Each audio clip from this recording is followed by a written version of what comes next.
This month's Digital VA is brought to you by Pure Storage. The Department of Veterans Affairs has opened up more than 600 IT positions since the beginning of the pandemic. The push for an expanded IT workforce is coming as the agency focuses on prioritizing customer experience.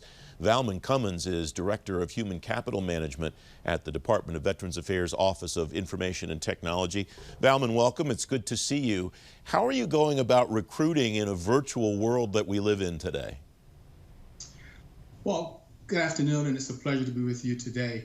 The assumption is that the virtual world has created more of a complex hiring situation. But actually, we had a plan. We've already planned for hiring. So let's talk about that for a minute. Typically, we post jobs on USA Jobs, and then we go out and we solicit candidates to apply. But we changed our strategy, and we affectionately call it Go Get 'Em. What we did was we made relationships with other organizations, veterans organizations, military spouses networks, and we did something very unique called resume mining. In other words, we went out and we searched for potential candidates in order to be potential employees at the Veterans Affairs. And in doing so, we had a pool of ready available candidates who could apply for our positions. How has the focus on customer experience changed, if at all, the way that you examine somebody's resume, the way that you examine somebody's background to determine if they're going to be a good fit? Well, fit is also based on the requirements for the job. So in order to be qualified, you had to meet the specialized experience for each job. So we're looking for quality candidates, and we do that through looking at their competencies, their skills, and their abilities to support the veterans, and especially the veterans in a very unique environment here at the Veterans Affairs. What are you doing to keep the people that you have? What does retention look like, not just numbers-wise, but effort-wise in the environment that we live in? How do you make sure people continue to be engaged and continue to be connected to each other and to the people that they're working for? Sure, absolutely. Well, at the VA, our mission is everything. Who would not want to work for those who care for heroes or warriors? And we keep people engaged in a very unique way. So the pandemic created some challenges for us.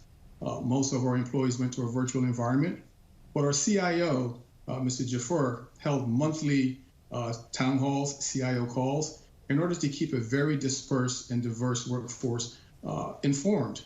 We have a very robust IT infrastructure that supports our ability to communicate to the workforce. And we did that in a number of ways. We also do employee engagement calls where employees can voice their concerns or get information up to leadership.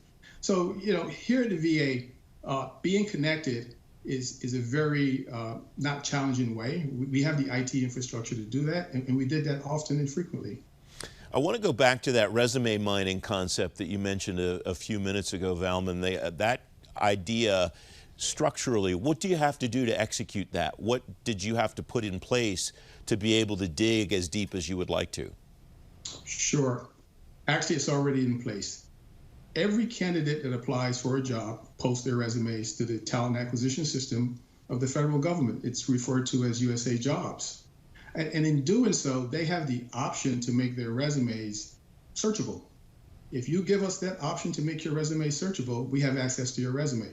And based on the requirements of the job, we could then go out, solicit the resumes for qualifications, and if you're qualified, we shared those resumes with our hiring managers. So before you even apply for a job, we know whether you're qualified or not. What are you doing to try to expand the horizons? You mentioned the work that you're doing with some of the veterans organizations and so on. Is that something that you can expect to see scale, Valman? Well, absolutely. Everything is scalable. The Office of Personnel Management has actually expanded the horizon for us in the sense that they have given us expanded hiring authorities. We use our direct hire authority to hire critical positions or hard to fill positions. And in a certain sense, the hiring effort has not been as difficult as it seemed. Here at the VA, our Office of the Chief Human Capital Officer has been instrumental in providing us the guidance and the resources. We also use our 3 R's, the recruitment, retention, and relocation incentives where needed in order to really attract that quality candidate. The IT market is saturated. we are competing with the rest of the entire universe. But here at VA, we sell the mission. The mission is the most important things. Where we can't compete with salaries, we can compete with your hearts and your minds to serve our veterans. What's the onboarding process look like now, given that people are not coming into the office and you're not able to sit down across the table face to face from a new candidate, explain to them whatever they need to know to be welcome and to be engaged as quickly as possible? Sure, that's a great question. Well, in keeping with the current tempo in a virtual environment, we have shifted a lot of our onboarding strategies to being virtual. As you and I are talking virtually right now, we do the same thing. So the connectedness still remains with our employees. It's just not being face-to-face. It's more of a virtual environment, but we get to see them, we get to speak to them, we get to engage them, and we're constantly communicating with the workforce. About 30 seconds left, Valman. What hiring authorities, if any, do you need to fill in places that gaps that you might have in the workforce now? The Office of Personnel Management has given us many hiring authorities. I don't think we need any additional hiring authorities. I think what we really need is to continue branding, continue our outreach efforts, and continue motivating people to really look at the Veterans Affairs as a place that you would want to work. Because again, as our mission and as Abraham Lincoln once said, who wouldn't want to work for those who have borne to battle?